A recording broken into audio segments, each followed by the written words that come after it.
Salve Maria, pessoal. Sou segundo católico e estamos começando o primeiro episódio do EcclesianCast, o seu podcast católico, o lugar onde a fé se encontra com o conhecimento.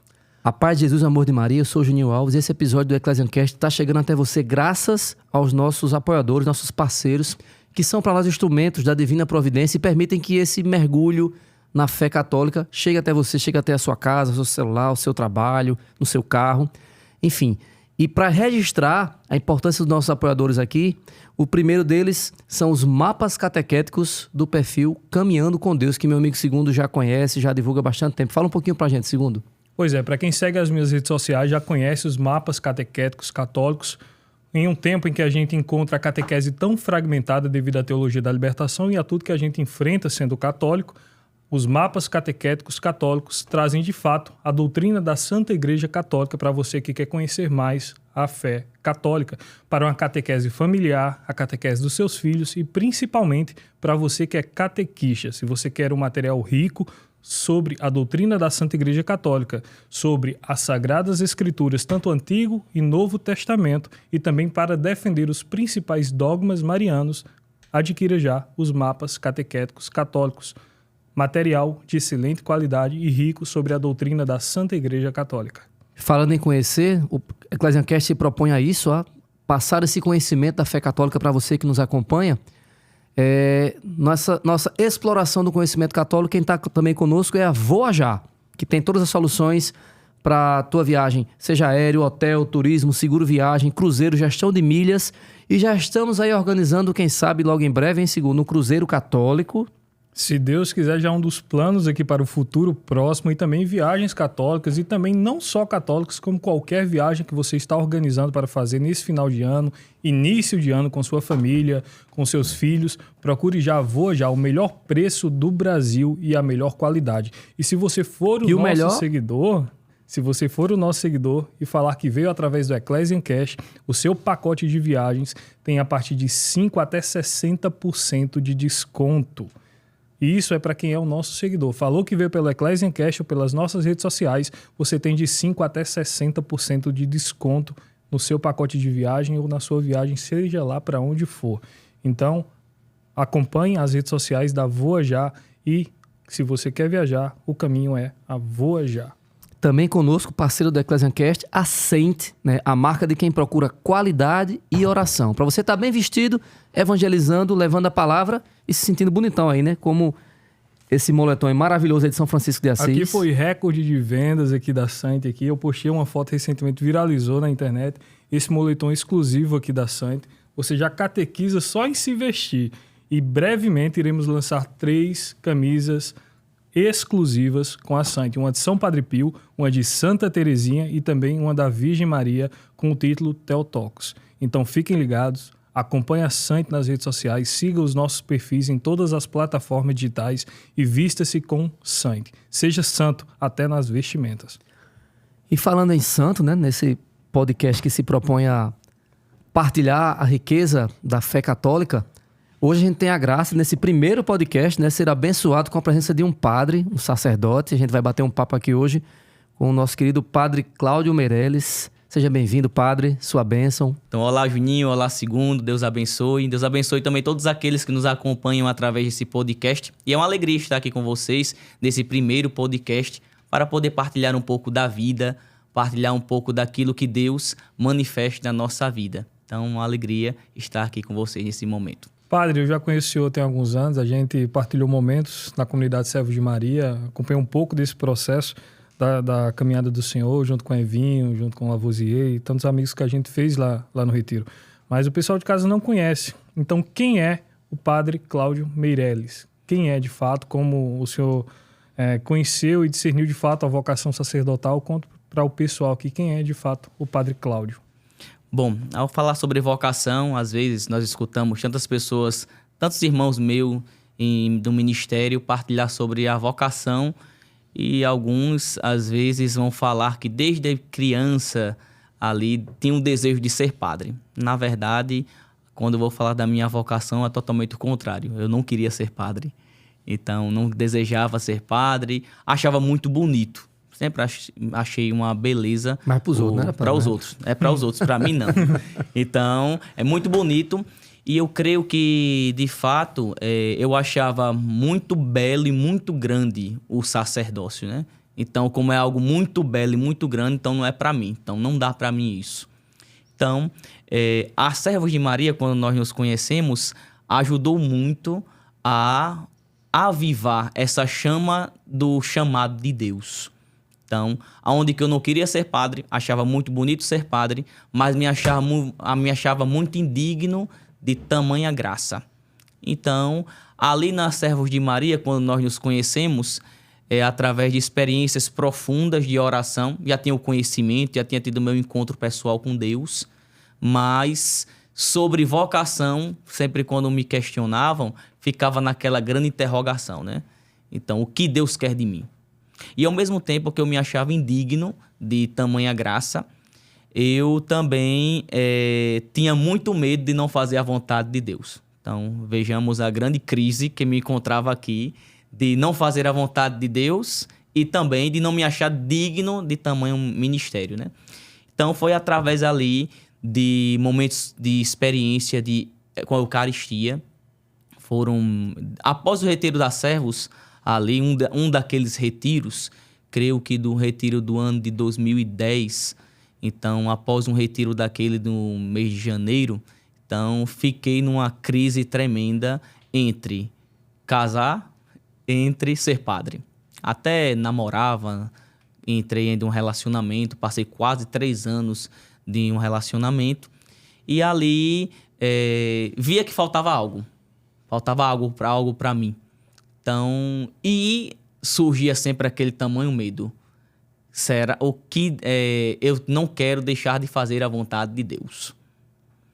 E ali percebo que até a experiência do namoro que eu pude fazer, Deus também agiu com a sua misericórdia ali. E quanto também não me ajudou aquela experiência com o namoro para que minha vocação ficasse firmada também.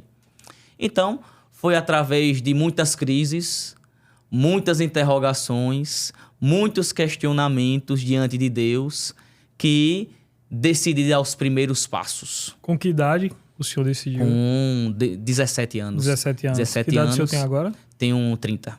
30 anos. Então, com 17 anos, comecei ali a rezar mais intensamente diante de Jesus na Eucaristia. Foi o que me ajudou muito. Foram os momentos de adorações eucarísticas silenciosas. Então, e assim, no momento de adoração eucarística silenciosa ali, eu achava que eu fazendo silêncio iria escutar a voz de Deus, né? Naquele momento, Deus não falava muita coisa para mim. Eu acho que Deus queria, mais do que falar, Ele queria que eu também tomasse uma atitude. Então, eu era frouxo, né? Como a gente diz. Então, eu estava sendo muito frouxo. Então, foi quando eu fui fazer os encontros vocacionais ali, veja, de 2010, foi quando começou ali as minhas inquietações, e apenas no ano de 2013 foi que eu fui entrar nos encontros vocacionais. E ali, de fato, ainda com minhas crises, com minhas dúvidas, dei o passo inicial, né? Então, passei 1 ano ali nos encontros vocacionais, e a cada encontro vocacional, eram mensais esses encontros, ali eu tinha mais convicção do chamado de Deus, né, na minha vida, né? E comecei a perceber aquilo que Deus já falava muitos anos atrás acerca da vocação. Aí foi quando, depois de 2013, após 1 ano de encontro, no ano de 2014, pude entrar no seminário propedêutico e até hoje estou já com vou fazer 2 anos agora de ministério. E como foi chegar em casa? O senhor tinha 17 anos, né? 17. Como foi chegar em casa e contar para os seus pais? Pai, mãe, eu quero ser padre. Com 17 anos de idade, porque isso é uma crise vocacional de muita gente hoje. Muita gente está acompanhando aqui, eu tenho certeza que está passando por esse momento. Inclusive, eu tenho um amigo que ele evangeliza na internet, o Jota, que ele está passando por um problema parecido com esse do senhor. Então, eu queria que o senhor esclarecesse. Como foi contar para os seus pais? Pai, eu quero ser padre. A priori, minha família era, na época, católico de IBGE, né? Então, que fé você professa? Católico. Então era assim, né? Então quando eu cheguei em casa e fui contar aos meus pais, eles sabiam que eu estava nos encontros vocacionais, mas aquilo, né? Imaginava, com 17 anos, é fogo de palha. Então não era de proibir nada, mas via como um certo fogo de palha, não dava muita atenção. Até que, no final do ano de 2013, saiu a carta de ingresso do seminário. Então eu cheguei ali para eles todo empolgado, para dizer que pai, mãe, eu vou ser padre, vou entrar no seminário. Então, meu pai olhou para mim e disse, tá certo, e saiu. Minha mãe disse, é o que você quer. Também saiu, eu fiquei naquela, querendo compartilhar a minha alegria com meus pais, e no momento não teve uma boa acolhida, aceitação, né? não teve aquela acolhida. Isso, porque até mesmo é uma coisa, às vezes, que acontece muito em muitos lares, é que os pais planejam a vida do filho. Então, existe todo aquele planejamento, todo aquele projeto de vida do filho. Então, era todo dessa forma. Então, meus pais não ia ser diferente, né? Então, tinha todo o projeto de vida. Inclusive, porque na época eu também tinha até estudado para alguns concursos, estava estudando para a faculdade, inclusive que depois, quando estava prestes a entrar no seminário, também eu recebi a carta de aprovação da faculdade e também do concurso que eu tinha passado, né? Mas, enfim, não houve uma boa acolhida por parte deles a primeira reação, né? Então, depois que foi ali amadurecendo, foi chegando próximo ali da entrada no seminário, começaram a me dar um apoio mais integral. E, ao mesmo tempo, eu percebo que dos meus pais, ao mesmo tempo que eles tinham planejado a questão da minha vida, estava com medo também de perder o filho que ali estava, né? Então, é igual que acontece até na vida familiar, né? Às vezes, por parte do pai e a mãe, às vezes, sobretudo a mãe, que é mais apegada ao filho, não tem uma boa relação com a nora, né? Então, tem toda aquela situação toda, porque está perdendo ali o seu querido que está ali em casa. Mas, a priori, houve isso dos meus pais. Mas depois, com o passar do tempo, e meus pais foram aqueles que mais me apoiavam nessa decisão, né? Então, e que mais rezavam por mim, eram meus intercessores ali pela minha vocação. Quer dizer que o senhor percebeu uma mudança no comportamento dos seus pais, que o senhor falou que eram católicos de IBGE. Isso. E a partir do momento que o senhor decidiu e entrou no seminário, eles passaram a rezar. O senhor conseguiu perceber já essa Sim. mudança deles dentro de casa Sim. também? De fato, como São João Bosco vai dizer, né? Então, quando um jovem sai da sua casa e vai para o seminário para entregar a sua vida, Deus toma o lugar. E ali eu pude perceber claramente na minha família que Deus tomou lugar na minha casa, né? Então eu vi a manifestação de Deus grandiosa. Meus pais eram católicos de IBGE, não participavam muito das missas, começaram a participar mais intensamente da Santa Missa, viraram até ministro de Eucaristia, para você ver a graça grandiosa, né? Se tornaram ministro de Eucaristia e começaram a ser pessoas de oração. Então, a decisão, às vezes, a gente pensa, não é muito fácil a gente deixar muita coisa, mas a gente vendo os sinais de Deus, a gente percebe o grande consolo de Deus e, ao mesmo tempo, o sinal forte da vocação, né? Porque independente até da vocação, né, como o senhor falou no início, que tinha receio de não cumprir a vontade de Deus, imagine que naquele momento que o senhor tinha a carta de ingresso do seminário e a aprovação do concurso.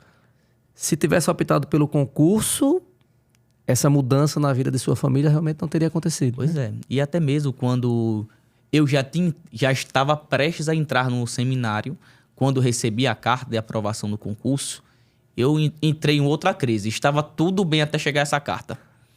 Então, foi quando aconteceu algo assim no Retiro da Servos também, que o padre Duarte Lara estava lá no retiro e eu fui falar para ele, partilhar que tinha recebido. Primeiro eu falei a notícia boa, né?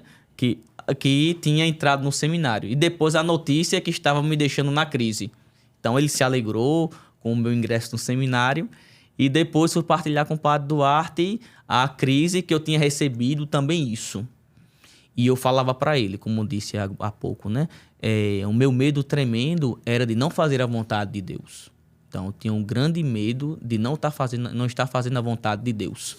E minha crise era porque chegou essa aprovação. Então, olha o questionamento que eu levantei. Será que isso não é um sinal que Deus não me quer padre? Então, cheguei para Padre Duarte e fui dizer isso, né? E nós rezávamos juntos, ele escutava até minha confissão, aproveitava também. E ali após esse momento de oração, o Padre Duarte dizia para mim, entre no seminário. Deixa essa carta de lado, entre no seminário. E assim que você entrar no seminário, você vai sentir uma alegria profunda que você não sentiu em local nenhum. Se você não sentir essa alegria, então é um sinal que Deus não lhe quer ali. E fui seguir aquilo que ele tinha dito, né? Então, que Deus tinha revelado para ele, e eu fiz. E, de fato, quando eu entrei no seminário, foi um local que, nos primeiros dias, eu senti uma alegria profunda, que nenhum outro local tinha sentido. Eu me senti pleno ali. Me senti pleno, e ali eu tive plena convicção que era a vontade de Deus, que eu não estava me oferecendo a Deus, né? Mas Deus estava me chamando para ser todo dele através do sacerdócio. Padre, falando de sacerdócio, né? Eu sempre tive a curiosidade porque a gente, como espectador, né, ao ver uma ordenação sacerdotal, né, a gente vê aquele momento muito simbólico de quando, então, o diácono se prostra, né, se entregando ali por inteiro, e depois se ergue, né, como um novo sacerdote. E quando a gente olha de fora, acha aquele momento muito simbólico, muito rico. Mas eu fico me perguntando, dentro do senhor, como é que foi aquele momento exato da ordenação de se prostrar ali como um diácono e depois se erguer já como sacerdote? Ali, desde o seminário, que no seminário nós planejamos tudo, né? Como vai ser, nós sonhamos como que vai ser a situação. Às vezes nós partilhamos com alguns outros padres e fazemos essa mesma pergunta, né? O que foi que o senhor sentiu naquele momento? E ali alguns padres falam que tiveram uma experiência mística, algum outro padre fala que sentiu isso, sentiu aquilo outro. E comigo eu ficava naquela curiosidade. O que eu vou sentir? Como vai ser? E no momento em que eu me prostrei ali, de fato a celebração é muito emocionante. E eu pude dizer, tanto na ordenação diaconal como na presbiteral, eu rezei muito. Eu estava vivendo de fato aquilo ali que estava sendo celebrado. E quando eu me prostrava naquele momento, então, uma presença muito forte que eu sentia no momento da ladainha, que vai se rezando, pedindo a intercessão de todos os santos, né? Então, eu sentia muito forte a presença do céu. Então, a cada invocação dos santos, ali, sobretudo os santos que a gente tem devoção, que escutava ali, eu sentia muito forte a presença dos santos. Era como se fosse, como nós estamos aqui, eu estou sentindo a presença de vocês, e até que se eu fechar o olho, então eu consigo sentir a presença de uma pessoa que está ao meu lado. Então eu senti essa mesma presença daqueles santos. Então para mim era muito forte, em ambas as ordenações, tanto diaconal como sacerdotal, a presença muito forte do céu. Então é uma experiência de céu, de fato. É uma experiência sobrenatural de céu. Então, por isso que até mesmo quem não foi a uma ordenação, que se você mergulhar nesse mistério que é a ordenação, que é a festa da igreja, é uma das maiores festas da igreja, é uma ordenação, né? Então, é uma experiência de céu, O que eu pude sentir ali foi experimentar o céu. Padre, focando já, né, nessa parte aí da ordenação, durante esse processo, seminário, aguardando esses momentos se concretizarem de fato na vocação do Senhor, como é que é a expectativa versus a realidade? Como era a expectativa do Senhor se tornar sacerdote, o que o Senhor imaginava como seria, e na realidade, após a ordenação, como é que é se tornar um sacerdote? Como é que é celebrar uma Santa Missa? Como é que é atender confissões? Qual é a expectativa versus a realidade? No seminário nós passamos quase 10 anos de estudo, né?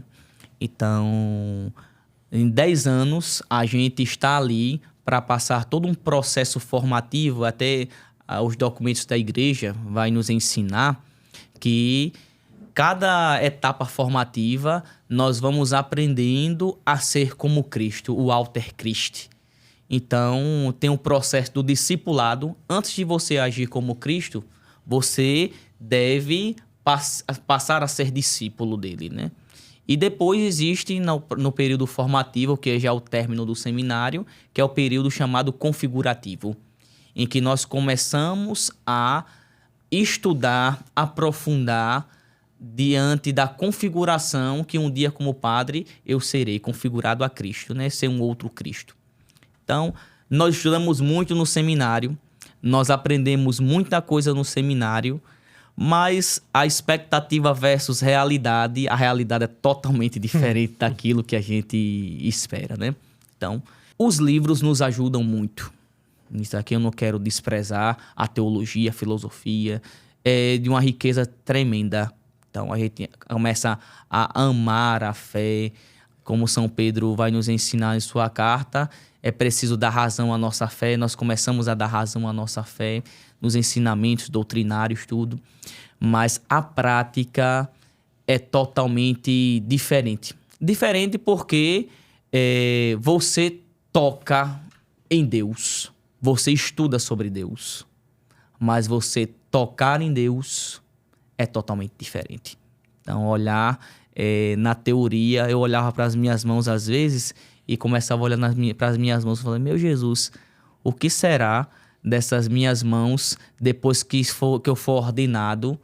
Então, estudava tanto sobre o mistério do sacerdócio, o sacramento da ordem, tudinho. Quando é na prática, é totalmente diferente. É muito grande, é algo muito grande. É tão grande que às vezes a gente esquece da grandiosidade que nós abraçamos. Eu até quero partilhar uma experiência que eu tive assim que eu fui ordenado diácono. Quando eu fui ordenado diácono, eu estava exercendo a diaconia aqui em João Pessoa, na paróquia Santo Antônio de Pádua, no Geisel. E assim que eu fui ordenado diácono, ali eu tinha algumas visitas, logo 3 dias após a ordenação diaconal. E eu ia fazer a visita a algumas famílias. E quando eu ia sair de casa, eu lembrei, falei, rapaz, mas eu nem pedi ao padre para que abençoasse esta água, para que eu ali pudesse aspergir naquela casa. Foi quando a ficha caiu. Eu posso abençoar, que eu sou ministro ordenado. Então, eu agora posso abençoar esta água. E ali comecei a abençoar, eu abençoei aquela água, e foi quando eu caí em mim da grandiosidade do ministério. Às vezes ainda fica até mesmo a dúvida, né? Será que essa água está benta mesmo? Eu tive a intenção. Eu abençoei, rezei a fórmula, tá Passou tudo o certinho. checklist para ver se a água estava abençoada. Eu olhei, tava tudo certo. Mas será que aconteceu? Porque a água permanece a mesma. Ainda existe essa incredulidade no coração. Fiquei na incredulidade tremenda. Eu falei, Jesus, será que eu não fiz algo errado? E ali, depois, quando eu fui dar minha primeira bênção do Santíssimo como diácono, e eu falei, Jesus, será que eu não cometi um sacrilégio? Então era o medo grandioso, porque é algo muito grande. Porque você ali se coloca na presença de Deus, tem a prostração, depois tem a imposição de mãos, quando o bispo tira as mãos e ali, após aquele momento de imposição de mãos, faz aquela oração, a oração da consagração nossa, nós nos tornamos ali o ministro ordenado, né? Então, é algo muito simples, algo muito profundo, algo muito sublime e algo muito místico. Então, ali é um mistério grandioso que acontece, e às vezes nós ficamos, pela nossa pouca fé, com a dúvida, né? Então, eu acho que somente passei meses ainda com essas dúvidas. Apesar de abençoar, eu acho que a ficha caiu. Foi quando eu fui uma vez, estava conduzindo um momento de oração numa comunidade, e ali foi depois que eu dei a bênção do Santíssimo. Então foi quando aconteceu até mesmo uma infestação de uma pessoa que começava lá. Então foi quando eu fui rezar na pessoa, né? Então quando depois que terminou o momento, eu fui rezar naquela pessoa, eu fui abençoar a água e eu vi quanto que incomodava a água. Então a água que estava abençoada. Eu acho que ali também Deus permitiu que eu passasse por momentos assim, para que essa convicção, né? Da graça que Deus estava se utilizando de mim para abençoar, né? Padre, agora deixa eu lhe perguntar uma coisa. Surgiu uma curiosidade minha agora. O senhor falou da questão, né, dessa realidade do mistério, né? Da grandiosidade de ser um ministro ordenado. Mas não tem como desassociar essa realidade de padre, né? De servo de Deus, que traz a Eucaristia, que realiza a transubstanciação, do padre que é o o pároco, o administrador que tem que ajeitar as goteiras da igreja, né? Ou escuta lá a fofocada das veinhas, desculpem a gente, mas na Assembleia de Deus acontece isso, né? Na Igreja Católica eu não sei. Como foi quando o senhor se deparou com esse tipo de... Eu sei que o senhor, lógico, nos estágios, né, como seminarista, depois como diácono, já conviveu um pouco com isso. Mas como foi conseguir conciliar essa realidade, né, do mistério com o chão, digamos assim, o dia a dia de uma paróquia, de conta para pagar, de providências para adotar, de conflitos para poder, né, resolver. Tem que conciliar a mística. Isso, desculpa, só complementando, e sendo, né, um padre jovem, né, jovem em idade e com pouco tempo de ordenado, às vezes termina trazendo de alguns fiéis certa desconfiança, né? Então, como foi essa realidade do senhor quanto um jovem padre, né, assumindo uma paróquia ou trabalhando na paróquia? Na realidade paroquial, é uma realidade, às vezes, que tem alguns conflitos, tem alguns atritos, tem alguns disse-me-disse. Então, o lidar com essas realidades, eu digo, cheguei há pouco estava numa paróquia na cidade de Itabaiana e agora assumi recentemente, vai fazer ainda um ano, na paróquia de São José dos Ramos. E vindo dessas duas realidades já como padre, então, no dia a dia a gente vê que tem esse disse-me-disse, tem essas coisas, e a gente vai compreendendo aonde tem gente, tem conflito. Tem moído. Aonde tem gente, tem moído, tem discussão, às vezes tem quem quer ser melhor que o outro, e tem essas disputas. Só que, quando a gente olha essas realidades, a gente também tem que olhar à luz da Sagrada Escritura, né?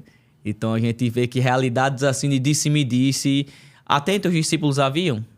Então, Jesus era quando muito discutiu quem queria ser o maior entre eles. Então, tava com fofoca, foi fofoquinha. Então, Jesus, como conhecia os corações deles, então era muito firme. Então, Jesus era firme em dizer aquilo que eles não queriam ouvir, mas aquilo que eles precisavam. Então, ser pastor numa realidade assim é chegar para o povo e dizer para eles não aquilo que eles querem ouvir, mas aquilo que eles precisam. Na minha paróquia, eu gosto muito de dizer pro povo que, olha, minha gente, eu não gosto muito de fuxico. Tenho uma raiva grandiosa de fuxico. Então, não venha com fuxico pro lado do padre, que o padre não gosta. E até mesmo, já coloquei até como em algumas reuniões, em alguns grupos, dizendo, olha, quando tiver algum problema com outra pessoa, vocês não cheguem para mim, cheguem para ela. Porque você chegar para mim, o que eu vou fazer? Eu vou chamar aquela outra pessoa para você falar diretamente para ela, porque eu não vou poder resolver. Então, porque às vezes acaba colocando um padre numa sinuca de bico para que ele resolva algo que você pode resolver conversando diretamente com a pessoa. Então, a gente tem que lidar com essas coisas, mas sem esquecer também da mística de Jesus, né? E não nos escandaliza saber de realidades como essa e experimentar de realidades como essas, de conflituosas, porque quando a gente olha na Sagrada Escritura, a gente começa a ver que ali sempre houve. Onde tem, como eu dizia, né? Aonde tem pessoas, terão conflitos, terão atritos, terão discussões, às vezes algumas discussões tão bestas, como você citava, né? Essa passagem, em que estavam discutindo quem seria o maior no reino dos céus. Então, é uma discussão tão besta, eu acho que se Jesus fosse nordestino, ele ia olhar e ia dizer, olha, para de besteira. Deixe de moído. Deixe de moído e pronto. Então, mas é assim mesmo. Padre, quanto tempo de ordenação o senhor? Vou fazer agora em dezembro, dia 13, 2 anos. 2 anos de ordenação. Um padre jovem, com pouco tempo de ordenação. E eu queria saber, gerou uma curiosidade, nesse pouco tempo que o senhor está ordenado, já existiu algum testemunho, alguma partilha, alguma coisa que o senhor presenciou, que o senhor pôde olhar para o seu ministério, para o senhor, mesmo como sacerdote, e dizer, valeu a pena o meu sim. Esse testemunho aqui marcou o meu dia, marcou o meu sacerdócio? Creio que muitos testemunhos, né? Então, da graça do ministério sacerdotal, né?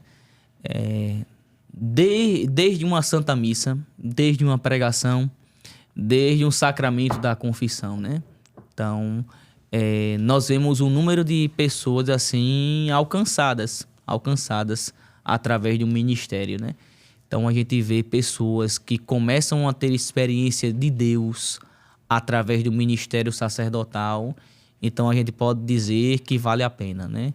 Eu fazia uma experiência no ano passado, depois de uma pregação que fazia, e alguns dias depois eu fui celebrar em uma outra comunidade e nem recordava aquilo que Deus tinha falado na pregação, né? Mas uma mulher pediu para dar uns avisos, falar alguma coisa, e ela dizia: padre, quando o senhor pregava sobre a Eucaristia, ali para mim, eu entendi que é Jesus, padre, que é Jesus, ali é Jesus. E eu tive uma experiência tão forte que assim que o senhor terminou ali a pregação, eu fui adorar a Eucaristia, eu passei longos minutos adorando Jesus na Eucaristia, em que eu não era de adoração eucarística. Então, eu ali tive uma experiência com Deus. E eu quero dizer, padre, é Jesus, é Jesus. E ela falava assim com uma força tão grande diante dessa experiência que ela teve. Então, que quando terminou essa missa, eu olhei e falei: Jesus, se fosse para mim morrer hoje, então eu já tinha cumprido minha missão, né? De uma pessoa ver Jesus na Eucaristia, né? E estar ali agradecida por saber que é Jesus.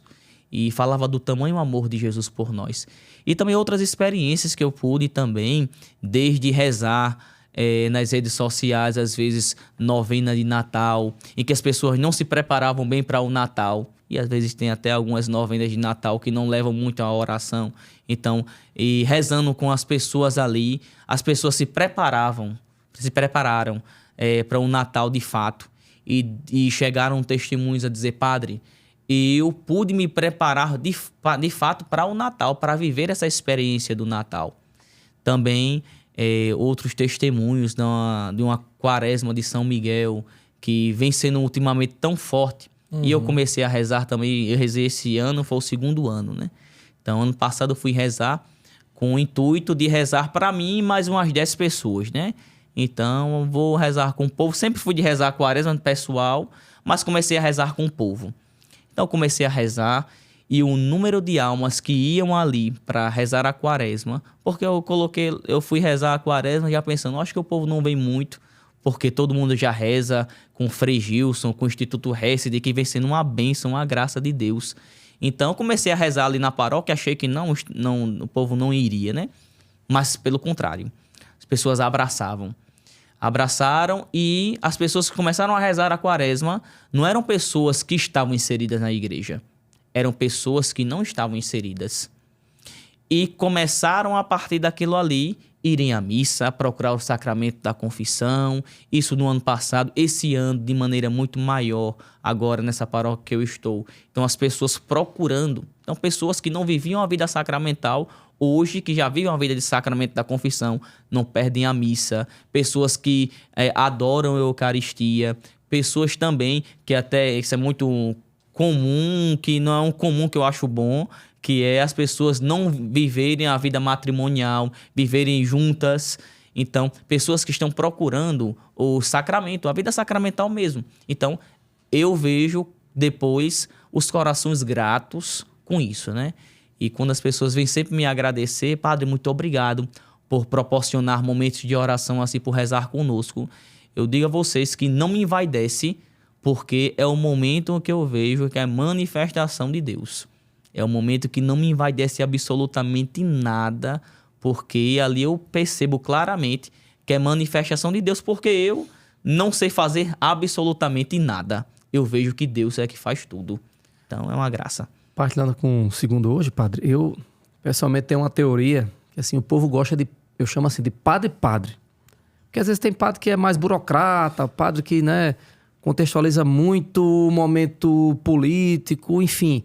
Mas o que atrai o povo, porque o povo tem sede de Deus. O povo tem sede de Deus. O que atrai o povo é um padre que celebre bem a missa com zelo na liturgia, que confesse, que tem a disponibilidade de atender, de rezar com as pessoas, levar as pessoas para o céu, né? Então, assim, a gente tem visto, pelo menos a nossa realidade aqui da Arquidiocese, né, de João Pessoa, algumas manifestações desse tipo de situação de igrejas que estão, né, se enchendo um pouco mais. Quando você vai ver ali atrás, não existe nada de extraordinário aos olhos dos homens, né? Mas simplesmente um padre que Celebra bem a missa com zelo, que procura preparar a homilia para levar as pessoas para o céu, extrair, né, a mensagem do Evangelho, o extraordinário do céu, para a nossa vida do cotidiano. Então, o senhor é um padre, viu? É porque as pessoas só querem simplesmente um padre que reze com eles. Não precisa ser muita coisa. Então, não precisa de estripulia, não precisa de nada. Simplesmente um padre que reze. E o padre que reza, o povo vai querer também rezar como o padre. Um padre amigo, ele dizia que fazia uma experiência na paróquia dele e se aproximava da imagem de Nossa Senhora da Conceição. Ele se aproximou da imagem de Nossa Senhora da Conceição e começou lá sozinho, rezando o terço.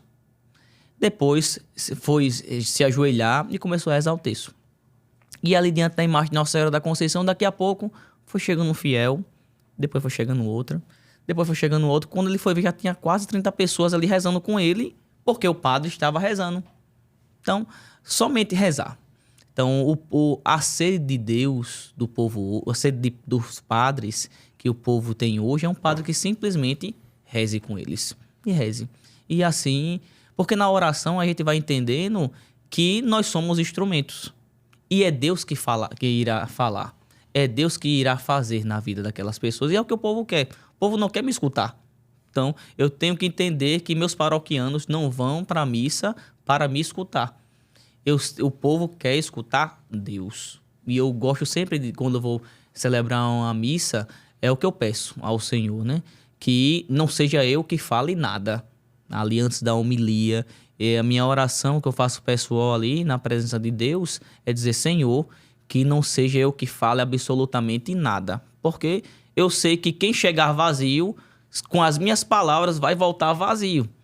Então, o povo está aqui para te escutar. Então, que te escutem, porque te escutando, elas sairão cheias.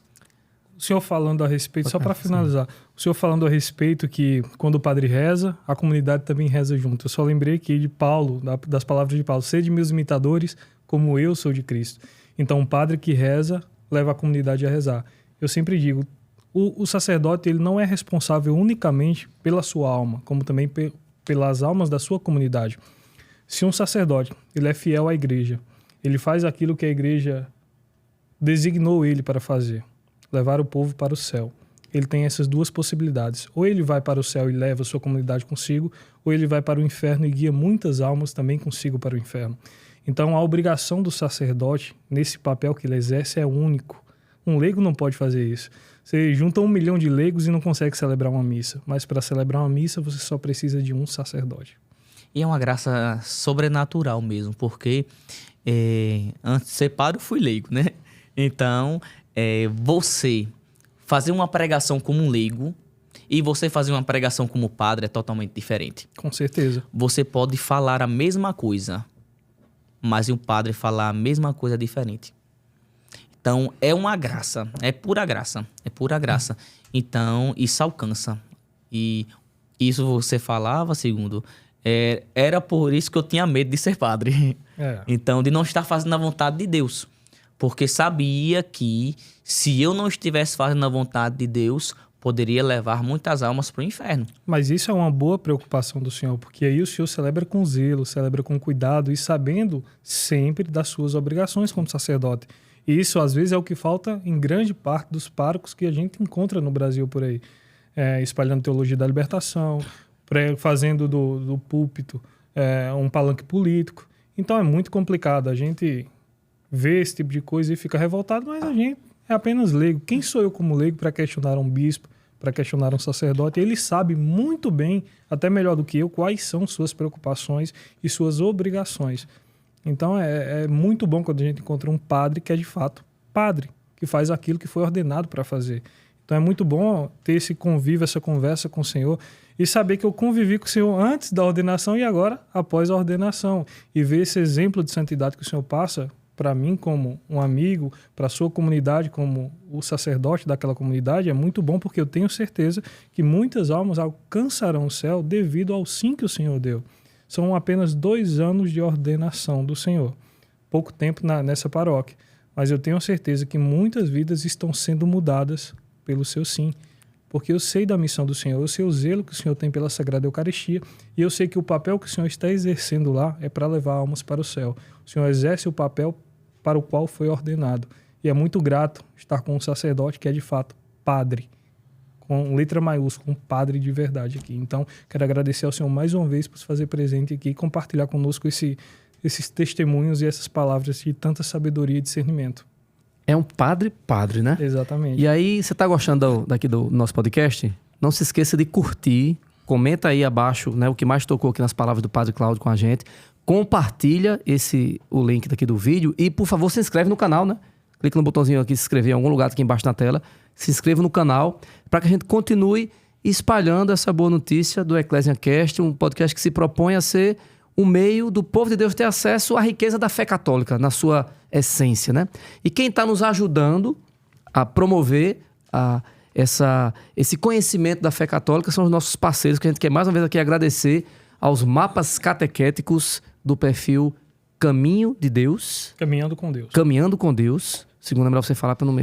Então, falando dos mapas catequéticos católicos, como eu falei aqui desde o início, a gente está tendo uma aula aqui sobre uma teologia, sobre uma vivência de um sacerdote e falando também da importância de uma boa catequese, de conhecer de fato a doutrina e a fé católica, saber todos os parâmetros da doutrina e da teologia católica. Os mapas catequéticos católicos é de extrema importância e necessidade para os dias de hoje, onde a gente tem uma catequese totalmente fragmentada pela teologia da libertação e que a catequese hoje é muito mal feita na maioria das paróquias.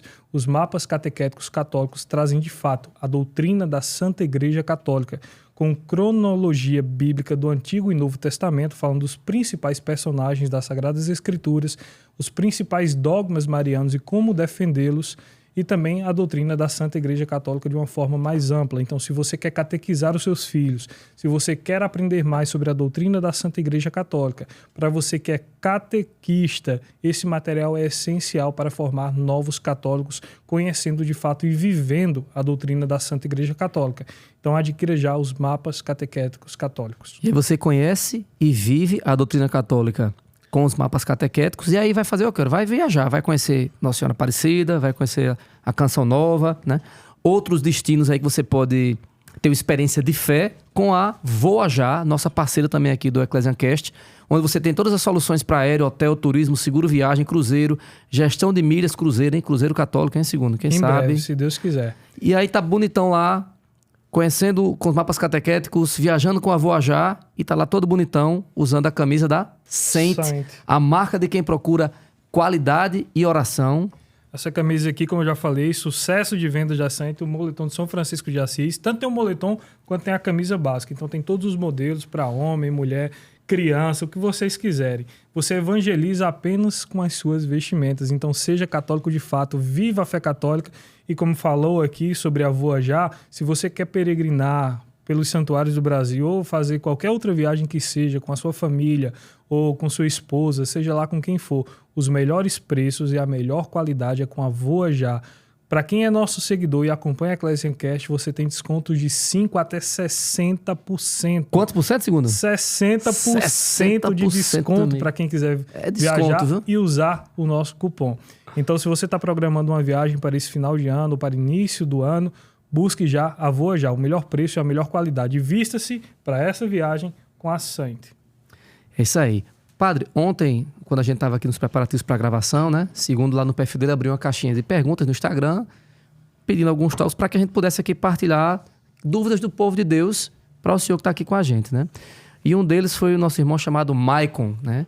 O senhor até falou um pouquinho sobre isso no nosso bate-papo aqui anteriormente, mas queria que o senhor prestasse aí um momentinho de direção espiritual, de aconselhamento para esse irmão. Ele falou assim: os meus pais não aceitam a minha vocação. O que devo fazer? A minha vocação é o sacerdócio. Hoje em dia, muitas pessoas têm um tremendo medo de não agradar os pais. Então, primeira coisa aqui, com relação à vocação, você tendo plena convicção que é a vontade de Deus, às vezes você vai ter que desvincular daquilo que seus pais planejou para você. Então, no caso como esse, meus pais não querem. meus pais também não queriam. Se perguntassem a eles, na essência, eles não queriam que eu fosse padre. Então, não era desejo do coração dos meus pais que eu fosse padre. Então, aqui ele precisa dar o passo. Se você não der o passo para fazer a vontade de Deus, então você não poderá fazer. Então, esse é o primeiro obstáculo. Então, o primeiro obstáculo a se vencer. Que não é fácil, porque é seus pais, porque pode alguém questionar, mas vai cair na categoria de contra o mandamento de honrar pai e mãe. Não. O pai e a mãe também não têm a responsabilidade nesse mandamento de não impedir a vocação do filho. Não impedir a vontade de Deus na vida daquele filho. Então aí ele precisa dar um passo. Precisa ser firme na decisão. Porque imagine só, se São Francisco de Assis não desse o passo, então não teríamos hoje o franciscanismo, não teríamos a escola de tantos santos. A ordem que tem mais santos na igreja são os franciscanos. Então, mas São Francisco foi contra aquilo que o pai dele tinha dito. O pai de São Francisco não desejava que ele fosse frade, na verdade, frade não, né? Ele fosse aquilo que Deus estava pedindo ali, que ele nem mesmo São Francisco entendia, que era fundador de uma ordem, né? Então, mas ele precisou dar um passo. Então, aí, tem que tomar a decisão. Tem que tomar a decisão de dar esse passo. Fazendo a vontade de Deus. A vontade de Deus é a que prevalece aqui. Tem que ser algo ousado, que esse rapaz, o nome dele? Maicon. O Maicon precisa fazer. Então, tem que dar um passo em Deus. Então, e acreditar em Deus. Eu gosto muito de meditar um dos salmos que vai dizer: entrega o teu caminho ao Senhor e o mais ele fará. Então, Maicon tem que dar esse passo e entregar o seu caminho, entregar a sua vida ao Senhor, sabendo que o mais o Senhor fará. Amém. E dentro dessa caixinha de pergunta também, teve um aqui que eu acho de extrema importância e necessidade. No meu perfil sempre aparecem pessoas que se converteram, contando seus testemunhos, seus relatos, que a maioria migra do protestantismo para o catolicismo. A gente vê recentemente esse levante de uma nova safra de católicos, e a maioria vindo do protestantismo para o catolicismo, devido a tantos bons sacerdotes que têm surgido nas redes sociais, evangelizando, ensinando a reta doutrina da Santa Igreja Católica, e muitos leigos que estão tomando para si esse papel de evangelizar os novos católicos. E dentre essas perguntas, teve uma moça que perguntou, não deu para identificar o nome dela, porque estava um monte de letra misturada, mas ela perguntou: eu era protestante, me converti e agora tenho dificuldade de me aproximar de Maria. O que devo fazer? Porque Maria é essa porta de entrada, foi por onde o próprio Deus quis se encarnar para vir ao mundo. E nós, como católicos, é a porta que nós usamos para chegar até Jesus. Nós somos gerados no ventre de Maria como novos católicos. Jesus, do alto da cruz, e essa eu acho uma simbologia magnífica, do alto da cruz, ele entrega a Virgem Maria como mãe da igreja na figura de João. E entrega João como filho de Maria na figura da igreja. Então, essa entrada para ser membro espiritual desse corpo místico que é a igreja, pela Virgem Maria, eu queria que o senhor decifrasse isso para a gente. Como é que faz? Ela se converteu do protestantismo para o catolicismo, mas ela tem essa dificuldade de se aproximar da Virgem Maria. Como definir isso? O que acontece geralmente quando alguém sai do protestantismo e vai para o catolicismo é a dificuldade com os santos, a intercessão dos santos e a Virgem Maria, né? Porque é onde que os protestantes mais atacam sem fundamento, né? Na verdade, para que ela comece a ter esse amor com a Virgem Maria, é começar a fazer aquilo que Jesus pede. O que Jesus pediu para João, né? Filho, eis aí a tua mãe. Então ela tem que fazer uma experiência com Maria, olhar para Maria como a mãe dela. Como a mãe. Então Jesus não entregou somente para João, entregou para a igreja, entregou para nós.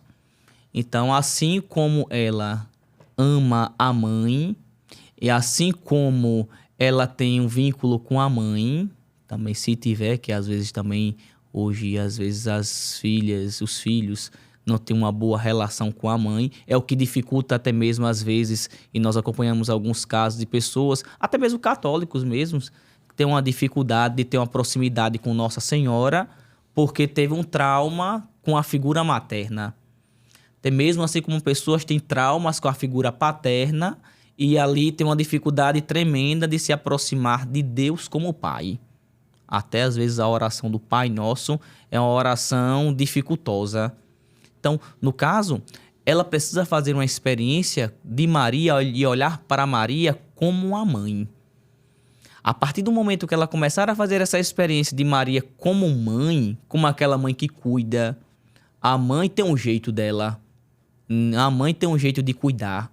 A mãe tem um jeito de zelar pelo seu filho. A mãe tem um jeito de arrumar a bagunça do seu filho. Então, a gente quando na adolescência, eu digo a partir de mim, que eu era muito bagunceiro, até mesmo sou um pouquinho meio desorganizado até hoje. Então, quando eu chegava, desorganizava tudo, minha mãe depois, vendo minha desorganização, ela ia fazendo o quê? Ia organizando. Ia pouco a pouco organizando. Então, é preciso se ver Maria como essa mãe. Mãe que organiza as bagunças que eu faço, as besteiras que eu faço. A partir disso, eu posso ter uma experiência com a Virgem Maria, pedir a intercessão dela, mas é preciso fazer essa experiência da maternidade de Maria. É muito forte a experiência da maternidade de Maria. Então, e até mesmo nós olharmos os outros dogmas à luz da maternidade. Porque somente na teoria vai se explicar, mas chega-se a um limite da nossa razão, né? Então, é preciso para que eu entenda os outros dogmas marianos a partir também da maternidade de Maria, né? Tudo passa pela maternidade. Isso, a devoção passa pela maternidade, o estudo dogmático passa pela maternidade, a mariologia passa pela maternidade. Então, essa experiência de Maria como mãe é a porta de entrada para que se tenha uma devoção a ela. Então, e Deus é tão bom que nos proporciona nós termos mães para que assim cheguemos de maneira mais rápida também à sua mãe, aquela que ele nos dá também como nossa mãe, né? E lembrar também que a primeira adoração a Jesus encarnado aconteceu nos braços da Virgem Maria. Quando os reis magos, os sábios do Oriente foram adorar a Jesus ali na manjedoura, eles estavam nos braços da Virgem Maria, conta-se a tradição. Então Maria tem esse papel crucial também na obra da salvação. Padre, teve mais uma pergunta lá na caixinha. Na verdade, foram duas que a gente juntou em uma só, porque é o mesmo tema, né? Uma pessoa colocou assim: tenho vergonha de me confessar. Né? Qual o método, quais os passos de uma boa confissão? Bom, a confissão, primeiro, tem que se haver o arrependimento, né? Então, para que o sacramento seja válido, tem que se ter o arrependimento e tem que se ter a matéria. A matéria é o pecado, né? Então, a vergonha é uma das grandes coisas que o inimigo de Deus coloca na gente, é vergonha. Então, para pecar, às vezes, nós não temos vergonha. Literalmente é sem vergonha. Sem vergonha mesmo. Então, e nós vemos realidades de pecado que as pessoas acabam cometendo e não tem vergonha. Mas depois de reconhecer aquele pecado para se colocar ali, bate uma tremenda vergonha. Então, é uma das grandes coisas que o inimigo de Deus vai colocando, né? Esse grandioso sentimento de vergonha por aquilo que eu fiz. Porque o demônio quer que nós compreendamos que nós somos o pecado. Então, você é aquilo que você fez. Por isso que é a vergonha. A vergonha existe porque a pessoa acha que ela é aquilo que ela fez. Então, e vem essa situação. E vem acompanhado disso aquele tremendo medo. Meu Deus, quando eu disser ao padre esses pecados tudinho, o padre vai ficar escandalizado e o padre vai ficar olhando para mim meio que torto. Assim, dizer diante do padre, não vou dizer uma novidade para o padre.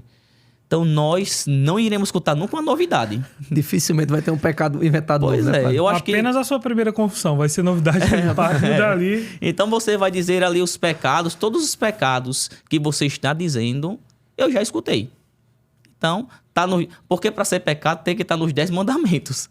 Então, você vai dizer um daqueles ali que você acabou cometendo. Então, não vai gerar escândalo.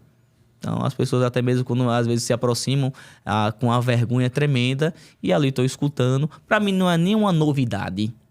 Então, eu fico tão feliz quando a pessoa rasga o coração ali e diz todos os seus pecados. É uma graça grandiosa.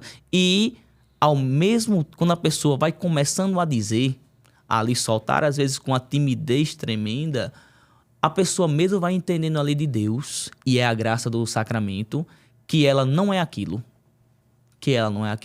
À medida que ela vai derramando aquilo diante de Deus, a misericórdia vai agindo de imediato. À medida que ela vai jorrando os pecados dela ali diante do sacerdote, a misericórdia de Deus vai agindo de imediato para lavar aqueles pecados dela, né? Para purificar. Então, na verdade, ela deve renunciar a esse espírito de vergonha, entendendo que ela não é esse pecado. Ela não é esses pecados que ela está guardando dentro de si. À medida em que ela derramar o seu pecado ali diante de Deus, de Cristo sacerdote, aquilo que ela está sentindo de peso vai dar a graça da leveza de coração. Quantas vezes, através do sacramento da misericórdia, a gente não nos colocamos ali diante de Cristo sacerdote tão pesado e saímos com a leveza tremenda. Então é porque o que acontece? Eu vou cuspindo ali aquilo que eu fiz e Deus vai tocando no meu coração ali, tocando na minha alma, mostrando que eu não sou aquilo. Eu não sou aquilo. Eu sou filho de Deus. Então, é um amor profundo de Deus ali. É mais um momento de encontro místico com o Senhor, né? Então, porque aquela pecadora ali aos pés de Jesus fica ali e o Senhor vai olhar para ela e vai dizer: ninguém te condenou, nem mesmo eu te condeno. Aqueles se jogaram aos pés de Jesus, ela fazia ali a confissão dos pecados dela. Então, ela jogava ali os pecados dela diante dos pés de Jesus. E o que Jesus ia escrevendo naquele chão? O quê? A misericórdia. A misericórdia. Jesus escrevendo não naquele chão, não naquela terra ali, mas era no coração dela. Jesus escrevia no coração dela. Jesus escrevia no coração dela o Hesed. Jesus escrevia ali no coração dela. Então, quando ela levantou, era outra mulher. Vai, a tua fé te salvou. Então, é o que Jesus vai dizer. E assim, verdadeiramente, Jesus vem ao nosso encontro em cada celebração da Santa Missa. Do mesmo jeito que ele foi até aquela mulher e a misericórdia alcançou aquela mulher, Jesus vem mais uma vez, depois de 2000 anos, ao longo dos séculos, em cada Santa Missa, presente realmente em corpo, sangue, alma e divindade na Eucaristia, para nos lavar desses pecados. E aqui entra um ponto importante, a questão da diferença entre o pecado mortal e o pecado venial. Como é que eu posso comungar? Eu queria que o senhor explicasse para quem está em casa a diferença entre o pecado venial e o pecado mortal. Eu posso comungar estando em pecado venial? Eu posso comungar estando em pecado mortal? Qual a diferença entre um e outro? Nós entendemos que o justo peca no mínimo 7 vezes por dia. Então, o justo, o santo, peca no mínimo 7 vezes por dia. Então, o pecado venial é aquele pecado de maneira menor. Por exemplo, que na verdade, como vai nos ensinar o catecismo. O catecismo vai dizer que todo pecado é uma ofensa direta a Deus e a Deus também no próximo.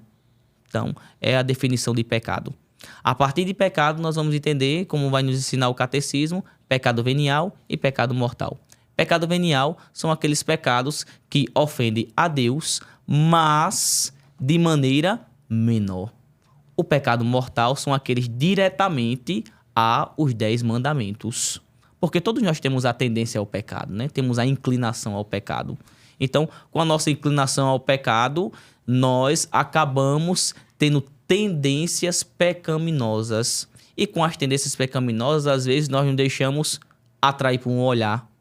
Um olhar, mas eu consenti alimentar. Está ali alimentando, aquilo ali que era um pecado venial, um olhar, pode se tornar um pecado mortal, porque eu vou alimentando aquilo. Então, como temos a tendência, por exemplo, eu estou aqui e vou contar uma pequena mentira. Então, vou contar aqui uma mentira, vou dizer que esse... Pegando o Frei Gilson, que esse copo é amarelo. Que esse copo é amarelo. Então, de Frei Gilson que viralizou. Então, dizer que o copo é amarelo. Então, isso aqui é uma pequena mentira. Porque o copo é preto. Porque o copo é preto. Então, isso seria o quê? Um pecado venial. Um pecado venial que às vezes as pessoas não sabem tanto o que é pecado venial. Às vezes pegar, que é até uma falta de educação também, né? Às vezes pegar um lixo e jogar no meio da rua. Então, é um pecado venial. Então, ali, que também pode se tornar um pecado mortal. Também.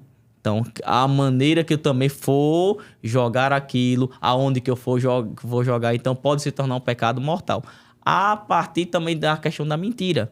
Então, a mentira, como eu dizia, isso daqui... Não vai afetar ninguém. Não vai afetar ninguém. Então, é um pecado venial. Mas a partir do momento... Que a mentira degrine a imagem de uma pessoa. Uma calúnia. Então, eu vou acabar... entra até não matarás, né? Então, eu vou matar uma pessoa. Então, eu vou matar ali uma pessoa. Então, ali é um pecado mortal. Então, de maneira mais assim, simples e objetiva para dizer pecado venial e pecado mortal, está na ordem da gravidade e também na ordem das consequências. Um pecado inicialmente venial pode se tornar um pecado mortal? Pode. Então, porque depois vai ver a intensidade daquilo, como se vai ser intenso aquilo. Então, pecado venial e pecado mortal, acho que de maneira bem simples, eu acho que dá para definir dessas duas formas. O senhor falou sobre uma afronta aos 10 mandamentos da lei de Deus e também aos 5 mandamentos da igreja. Sim. Também se classifica como pecado mortal. Pecado mortal, né? Pecado mortal. Com os 5 mandamentos da igreja... Para quem não sabe, o senhor poderia falar quais são os 5 mandamentos? Bom, os 5 mandamentos da igreja são, primeiro, participar da missa inteira nos domingos e festa de guarda. E aqui deixar bem claro, participar da missa inteira. Não é chegar no meio da missa e querer ir lá e comungar da Eucaristia. Isso acontece muito. E às vezes as pessoas vão colocar desculpas, né? Ah, não, porque aconteceu isso, aquilo, outro. E às vezes são as desculpas esfarrapadas mesmo. E é porque não se programou. Exato. Então acaba não se programando e depois às vezes acontece isso, esse primeiro mandamento. É interessante que as pessoas às vezes vão querer colocar um maldito jeitinho brasileiro. Não, mas no jeitinho brasileiro a gente se ajeita aqui tudinho. Tudo dá certo. Não, tudo dá certo. Então, tomar muito cuidado com esse primeiro mandamento, né? Então, segundo, confessar-se ao menos uma vez no ano.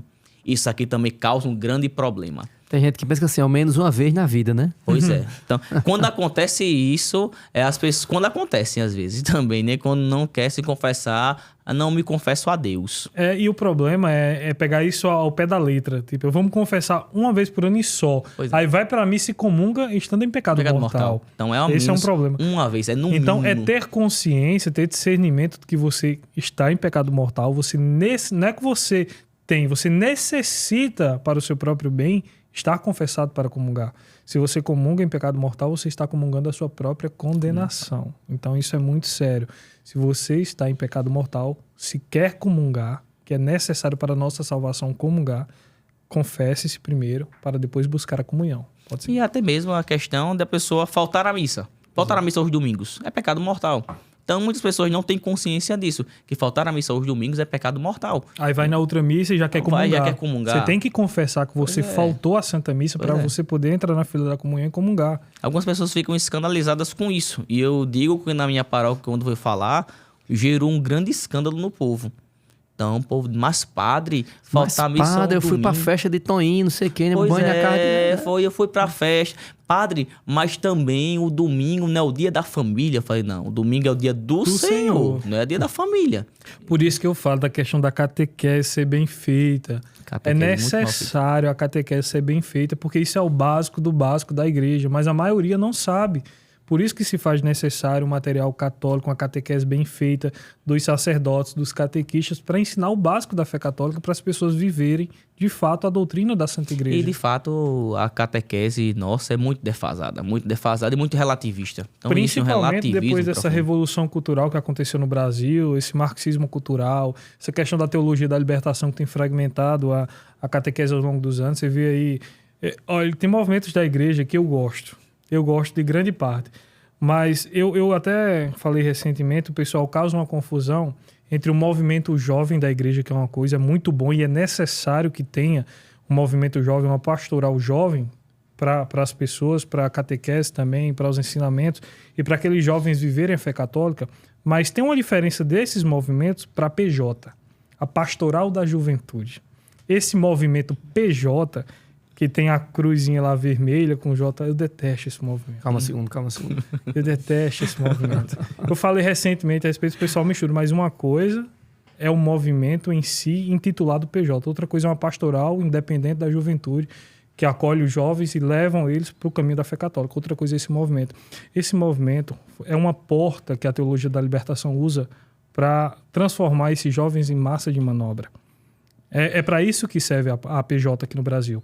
Pegam jovens, e hoje nem jovens, que a maioria já abandonou isso, graças a Deus, aí estão pegando os idosos, estão pegando o pessoal de meia idade, colocando nesse movimento da PJ para deteriorar ainda mais os jovens e as pessoas, os fiéis da Igreja Católica, e transformar eles em massa de manobra para palanque político, para pautas ideológicas e tantas outras coisas. Então isso é um alerta que a gente deixa aqui já no podcast, muito claro. Se você está pensando em iniciar um caminho dentro da igreja, em procurar um movimento para você aprender e viver mais a fé católica, esqueça a Pastoral da Juventude. Procure um movimento independente da igreja, que auxilie os jovens a aprenderem mais sobre a fé católica, a viver verdadeiramente aquilo que a doutrina da Igreja Católica ensina, e não aquilo que ideologias colocam dentro da igreja, porque infelizmente isso se tem no Brasil e muito. A ideologia de fato é um câncer na igreja, né? Acaba matando. E a gente vê matando muitos fiéis, né? Muitas almas são mortas pelas ideologias, né? A ideologia é um câncer. É um câncer que vai matando pouco a pouco. E de maneira, às vezes, antigamente era até mais silenciosa. Hoje em dia não é tão silencioso, né? Então, mas é uma coisa terrível, né? Então, e aqui entra também, nesse segundo mandamento, a questão da confessar-se ao menos uma vez por ano. Mas nós devemos viver uma fé não do mínimo. Então, por exemplo, tem pessoas que vão à missa dominical que criticam aqueles que participam da missa diária e perguntam qual a necessidade disso. Então, eu não sou católico para viver o mínimo. Então, será que Deus faz para mim o mínimo? Então, eu, por acaso, vou me confessar ao menos uma vez ao ano, certo? Então, você é um bichão mesmo, né? Como a gente diz. Como o Padre Carlinhos, você é um bichão mesmo, né? Porque você uma vez um ano, então espera aí. E algumas realidades... O cara passou o tempo da vida dentro de uma caverna, sozinho, ele sem contato com ninguém. Mas não nisso pecar. até você vai pecar. Amarrado. Mas pior, se a gente olhar os padres do deserto... Eu não recordo agora, mas teve um padre do deserto, Santo Antão, foi para o deserto achar que não pecaria, então vou ficar aqui no deserto, não vou pecar. Se frustrou, né? Se frustrou. Então, agora imagine só. Não, vou me confessar apenas uma vez ao ano. Você então... nutrindo celular, TV, programas, séries, filmes, como é que você fica sem pecar? Pois é, e hoje é uma bomba. É uma bomba. Pois hoje tudo é um bombardeio. Bombardeio Exatamente. todo lado. Por falar em bombardeio, eu tô lembrando agora, para não fugir da pauta, depois a gente volta para aí, o filme que a Netflix vai lançar agora, sobre a Virgem Maria. Não sei se o senhor já viu o trailer. Eu vi o trailer. Eu tô assim, ó. Eu tô muito ansioso por esse filme. Com medo também. Exatamente, porque a cenografia do filme tá muito bonita, tá muito bem produzido. O Anthony Hopkins vai estar no filme. Então... Odin vai estar no filme. Vai estar belíssimo a parte cinematográfica. Porém, eu tô preocupado muito com a história. Porque a Netflix, a gente sabe, Netflix é Netflix, né? É um pouco complicado essa questão ideológica dentro das produções. Então, é um exemplo simples aqui, já voltando para o público católico em si, mas que gera preocupação, porque independentemente de qualquer mídia social que você entre, você é bombardeado por ideologias. Você é bombardeado não só por ideologias, como ataques dos protestantes.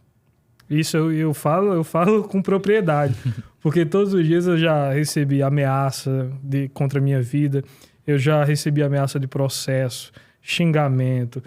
Eu levo numa boa, porque assim, se eu tenho consciência de que o que eu estou ensinando é de fato aquilo que os santos ensinaram, é de fato aquilo que a doutrina da Igreja Católica ensina, eu não temo nada. Eu não temo pela minha vida, eu não temo pelos ataques, eu não temo pelas provocações, eu não temo nada. Minha vida hoje é totalmente entregue a Deus e eu não temo ameaça de ninguém. Então, se a gente tem esse propósito da nossa vida de defender de fato a fé católica, venha o que vier. A gente tem que estar preparado para defender a fé católica em absolutamente tudo. Então pode E continuar. defender até as últimas consequências, Com né? certeza. Então, e assim, temos que nos acostumar com não dar o mínimo a Deus. Então, aqui é algo que precisa ser tirado da mentalidade hoje. Eu não posso dar o mínimo para Deus. Deus é plenitude, como é que a gente vai dar o mínimo? Deus nos dá tudo. Exato. Então, aí eu vou me confessar uma vez ao ano. Espera aí. Não está na categoria do mínimo e até mesmo eu não quero receber o máximo que Deus pode me dar. E quando eu olho para a vida dos santos, sobre o sacramento da confissão, São Padre Pio se confessava todos os dias. Então, quando a gente olha São Padre Pio, é para a gente ficar com uma vergonha tremenda quem quer se confessar uma vez ao ano. Pois é. Então, estamos falando somente de São Padre Pio. Eu quero enfatizar isso, São Padre Pio, né? São Padre Pio. Então, terceiro mandamento, comungar ao menos uma vez pela Páscoa da Ressurreição. Aqui, isso daqui, como eu falava da Eucaristia, né? Da Eucaristia dominical. Se você está na Eucaristia dominical, o que vai acontecer? Você vai comungar dominicalmente. Então, esse mandamento aqui, o terceiro mandamento, está totalmente ligado com o primeiro mandamento. E também com o outro de se confessar. Como é que você vai comungar sem estar confessado? Então, você vê que um vai complementando o outro. Tá Com tudo certeza. ligado, tudo uma coisa só. Quarto mandamento, isso daqui é muito importante. Esse quarto mandamento, jejuar e abster-se de carne quando manda a Santa Madre Igreja e fazer penitência em todas Padre, as sextas. E o espetinho da sexta-feira, Pato, como é que Pois faz? O pessoal acha que é pra você fazer abstinência de carne apenas na sexta-feira da Santa. Paixão, na sexta-feira santa. É todas as sextas. Pessoal, é toda sexta-feira. Católico não come carne na sexta-feira, pelo amor de Deus. Então, é toda sexta-feira. Então, e as penitências? Então, as pessoas às vezes... não, somente Semana Santa. Tem a exceção. Quando cai numa solenidade, numa sexta, aí sim. E aí, porque o Código de Direito Canônico vai dizer claramente quanto a isso. Mas fora, sexta-feira é dia de penitência e jejum. E uma coisa que eu digo, vai ser o dia que você vai ser mais tentado para comer um espetinho. Só marca churrasco na sexta-feira. Churrasco, Um sexta-feira. espetinho com vinagrete e farofa, Pois com uma é. coquinha gelada. Ixi. Um hambúrguer. Eu gosto muito de eu hambúrguer. também. Então, pronto. Aí Eu um também. hambúrguer. Vai cair tudo numa sexta-feira. Aqui no Brasil existe, agora somente, isso daí fica muito claro pra gente. Aqui no Brasil, a CNBB permite que nas sextas-feiras mas isso daí a gente não pode ficar de bolo, né? Então, caso você não consiga naquela sexta-feira, mas isso daí deve tomar muito cuidado para não cair no relativismo. Porque às vezes uma Explique brechinha melhor, padre, assim, explique melhor isso aí. uma brechinha assim acaba caindo no grande relativismo. Então, o que a CNBB fala? Se você naquele dia não conseguiu, nós padres às vezes temos uma dificuldade, às vezes vai comer na casa de algum fiel, né? Então, como o povo quer fazer ali o melhor, então às vezes acaba colocando algo que o padre gosta. Pronto, o povo sabe que eu gosto muito de carne. Então, chegando naquela casa, o povo vai fazer um churrasco. Já aconteceu. Na sexta-feira. E ali eu olhei e falei, Jesus, eu sei que hoje é sexta-feira. Mas eu vou comer, porque imagine só. A pessoa preparou com tanto amor. Foi tanto amor colocado ali. Seria uma falta de caridade com aquela pessoa. Então fui lá, assim como outras comidas que eu não gostava, tive que comer. Que gosta ali. e que não gosta, né, Que padre? gosta Pau que não bate gosta. Chico, bate francês também, né? Pois é. Então, Então, pra ficar bem claro quanto a isso, eu não gostava. Aliás, eu gostava de carne. Eu gosto muito, né? Então, fui e comi. A CNBB pede para que, num caso como esse, que é uma exceção, é algo extraordinário, não é o ordinário das sextas, ali eu faço uma obra de misericórdia. Ou reze algo a mais. Por exemplo, eu rezo o rosário. Naquele dia eu vou rezar um terço a mais. Então, vou fazer uma oração a mais. Vou fazer uma visita a um doente. Então, vou no cemitério rezar ali pelas almas. Então, eu vou fazer algo a mais E também, só para né? ficar claro para quem está acompanhando a gente, padre, isso aí precisaria ser feito no mesmo dia ou um firme propósito e no dia seguinte poder fazer isso também seria suficiente? O bom seria no mesmo dia. O bom seria no mesmo dia. Então, eu vou fazer no mesmo dia. Mas se por acaso não tiver como, faça no outro dia, mas não deixe de fazer, né? Então, não, vou deixar na segunda-feira. As benditas segundas, né? Não, segunda-feira eu faço. Enquanto houver A segunda-feira. promessa do brasileiro. Pois é. Então, mas deixe fazer logo muito em breve, né? Então, isso daqui é muito importante. E também, eu estou aqui. Sabemos que a conferência da Conferência dos Bispos do Brasil é aqui no Brasil. Viajei para a Europa. Na Europa não tem essa exceção, não. Cai categoria de pecado. Então, ali só tem aquele Pecado território. internacional. Pois né? vai É um estar venial mortal pecando internacional. de maneira até internacional. Então, dessa forma. Então, para ficar isso muito claro, porque às vezes as pessoas acabam relativizando isso daqui. Então, eu vou estar relativizando o 4º mandamento da igreja, né? Então, é algo extraordinário que a CNBB, ela dá essa brecha. Então, Pois é, meu povo. Não abusem, viu? Da boa vontade. pois é, da não abuse CNBB, da não. boa vontade. E o 5º mandamento qual é, O padre? 5º mandamento, pagar dízimo segundo o costume. Então, Não é o dízimo das igrejas protestantes, não. Pois Vocês é. não venda tudo que vocês têm Pois e dê, vender não. até os rins. Os rins, os bons e os meios. Né? Achando que vai ter prosperidade, irmãos. que vai ganhar uma Mercedes no final do mês, que vai ganhar uma casa na praia, que tem o pastor Vai falando andar até de que Jesus Mercedes, teve né? casa na praia. A linha que faz o... Tem pastor aí falando até que Jesus teve casa na praia. é. Que venda tudo que tem, dê pra igreja, que aí depois você vai receber Pois mais. é. E o Isso- fiel no final tá... Pois é, foi coitado do fiel, né? Coitado do fiel. Então, isso daqui é muito importante, que o dízimo, as pessoas às vezes ligam o dízimo com o protestantismo. Mas não, é mandamento, É mandamento da da igreja. igreja. Então, tem que pagar É o dízimo. bíblico. É bíblico. Você é uma pessoa que não paga o dízimo, está em estado de pecado. Exato. E isso daí as pessoas não sabem. É, estado de pecado, pecado mortal. Pois é. Não é somente o pecado, É, é pecado pecado mortal. mortal. Então, eu pego... Utilidade pública, viu? Pra quem não sabe aí, se ligue. Pois é, quem não é dizimista ainda, então tome muito cuidado, viu? Então já está descobriu uma novidade, está em pecado mortal. Procure Então, o padre e se torne dizimista. Pois é, então está em categoria de pecado mortal. Então, pagar o dízimo. Então, preciso ali pagar o dízimo. Porque o que é o dízimo? O dízimo é um ato de devolução. Eu devolvo a Deus aquilo que eu recebi por graça dele. É um Exatamente. agradecimento. Então, um ato de agradecimento. Tanto que existe até a oração do dizimista. Então, por que tem essa oração do dizimista? Porque o dízimo, eu ali rezo e agradeço a Deus por aquilo que eu recebi. Então, ali eu devolvo aquilo que eu recebi por graça. Porque tudo que nós recebemos na nossa vida é por graça de Deus. Então, é tudo por pura graça. Ah, não, porque eu sou muito capaz, certo? Se você é capaz de fazer isso daqui, é porque Deus lhe deu a capacidade. Exatamente. Então, o que você vai fazer? Você vai agradecer a Deus devolvendo o seu dízimo.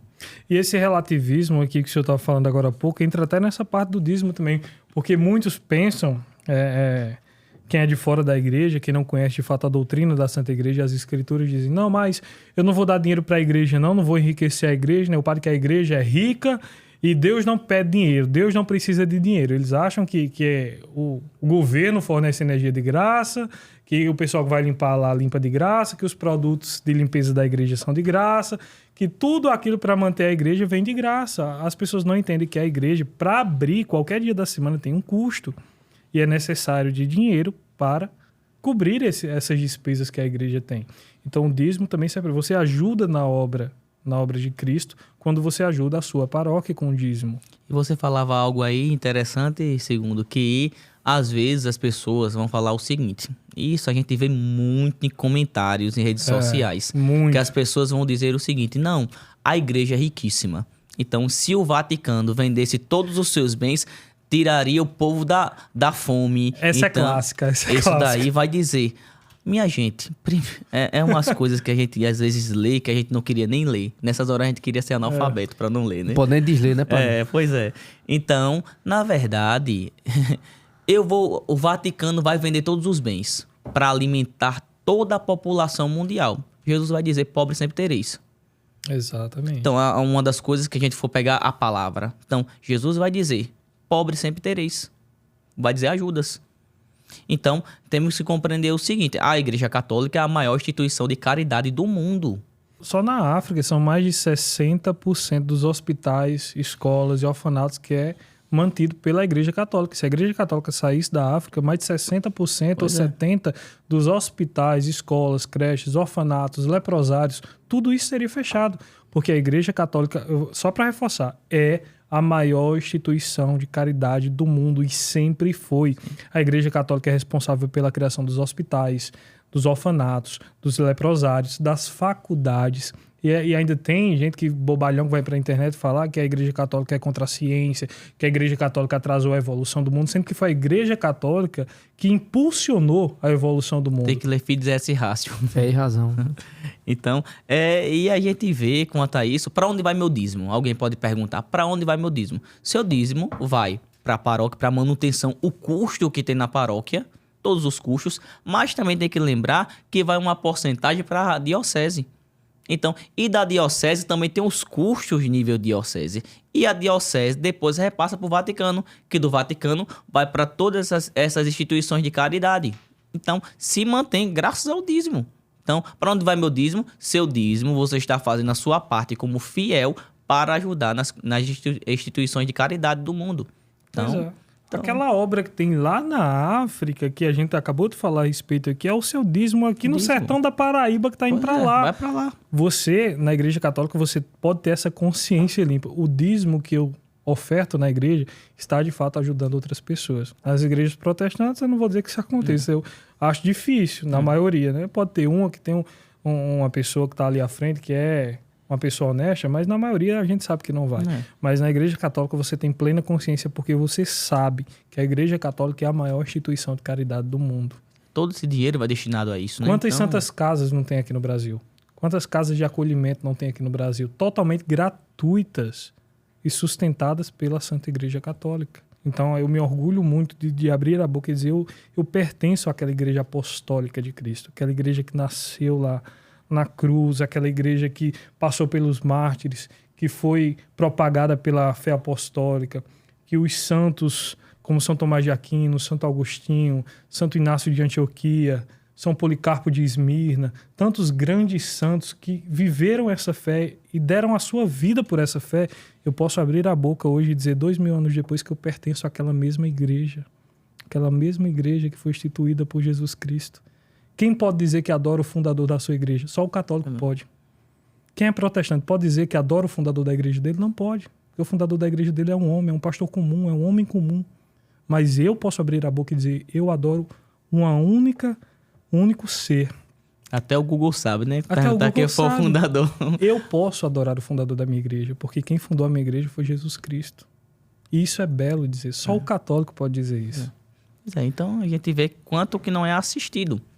É assistido o mundo inteiro, graças à Igreja Católica. Então, uma pessoa, às vezes, que fica receosa no seu dízimo. Ah, não, eu não vou dar o dízimo para o padre. Então, tem que se entender que eu não dou dízimo para o padre.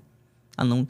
E tem até algumas vezes que acontece muito, infelizmente acontece muito. Se eu for com a cara do padre, eu dou o dízimo. Se eu não for com a cara do padre, eu também não vou o dízimo. Esse aí é novo para mim. Pois é, não entendeu nada. Então eu vou olhar, se eu gostar do padre, ok, sou dizimista. Mudou o padre, também deixei de ser dizimista. Então, saiba que a situação tá complicada. Você tá em pecado mortal e ainda mais, coitado do padre, né? O padre agora tem que agradar todo mundo aqui com a sua cara, tá rindo ali 24 horas por dia com a máscara na cara. Padre, a gente tá já se encaminhando aqui para o término do nosso bate-papo, né? O pessoal de casa aí, né? Tá acompanhando a gente aqui no YouTube. Mas tem uma perguntinha, né, segundo, que a gente quer sempre deixar registrado, sempre que a gente tiver essa oportunidade, essa graça de receber um padre aqui conosco no Eclésia, né? O que é o sacerdócio para o senhor? A gente falou muito sobre isso, o senhor falou da mística, né? A gente falou um pouco da realidade de chão, de paróquia, mas intimamente para o senhor, né? O que é ser sacerdote para o senhor? Se fosse para resumir o que é ser sacerdote, é uma graça. É uma graça. É uma graça grandiosa e que eu já disse isso até um pouco antes de ser padre. E até mesmo, aliás, um pouco antes de ser padre não, quando fui padre. Eu digo que eu particularmente só sei ser padre. Então, só sei ser padre. Para mim é uma graça tremenda ser padre. Então, ser padre para mim é ter a capacidade de tocar o céu. Ser padre, ter a capacidade de tocar o céu através do meu ministério e através das minhas pobres mãos. Então, para mim, ser sacerdócio é tudo para mim. Ser padre é tudo para mim. Então, sem isso, eu não sei fazer nada. Sei fazer absolutamente nada. Jesus vai dizer, né? Sem mim, nada podeis fazer. Sem padre, eu não sei fazer absolutamente nada. Nada. Então, o sacerdócio para mim é tudo. É tudo. É tudo. Então, é algo que eu amo ser. Eu amo ser padre. E não me arrependo de ser padre. Se fosse para ter outra vida para dar para Cristo, eu daria. E é uma graça. É uma graça. Às vezes, nos faltam palavras de dizer o que é o sacerdócio. Então, resumo dizendo que é pura graça.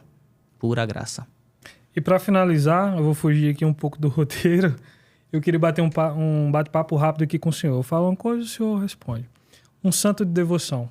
Padre Pio. Uma música católica. Sublime Silêncio. Um lugar da fé católica que o senhor gostaria de conhecer em qualquer lugar do mundo. San Giovanni Rotondo.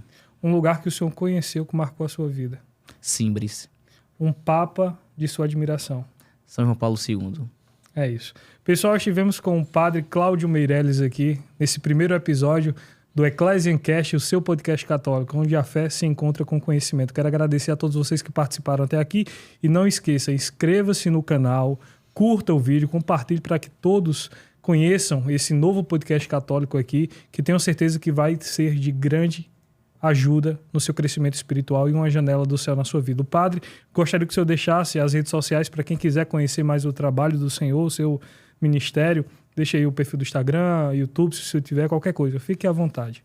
Então, meu Instagram está lá, PE Cláudio Meirelles. Então, nos acompanhem lá. Sempre gosto de postar muitas mensagens de fé.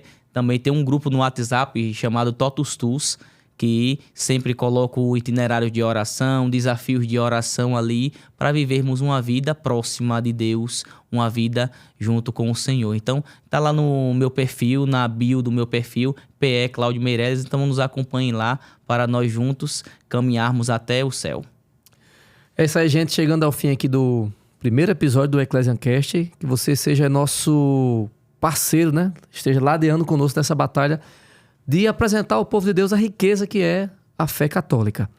Padre, vou pedir para o senhor nos dar uma bênção e a bênção a todo mundo que está nos acompanhando aqui para poder encerrar hoje com chave de ouro esse nosso primeiro episódio do Ecclesiancast. Por favor. Então, alegria estar aqui com vocês, com o segundo, com o Juninho, poder partilhar, poder aqui nos apresentar nosso coração diante do coração de Deus. Então, pedir a intercessão da bem-aventurada Virgem Maria, a nossa mãe, para que nos abençoe, nos conduza também o Juninho, o segundo, nessa missão também de proclamar as maravilhas do Senhor através das mídias, através desse podcast. Então, que com certeza será uma graça para muitas almas que serão alcançadas. Então, Deus abençoe o sim de vocês também. Amém. O Senhor esteja convosco. Ele está no meio de nós. Que desça sobre vós, desça sobre todos aqueles que nos acompanham através desse podcast. Desça sobre vossas famílias, sobre vossas necessidades espirituais, materiais. Desça sobre cada um de vocês, pela intercessão da bem-aventurada Virgem Maria, a augusta Rainha dos Anjos. A bênção do Deus Todo-Poderoso, Pai, Filho e Espírito Santo. Amém. Amém. Deus abençoe. Amém. Amém.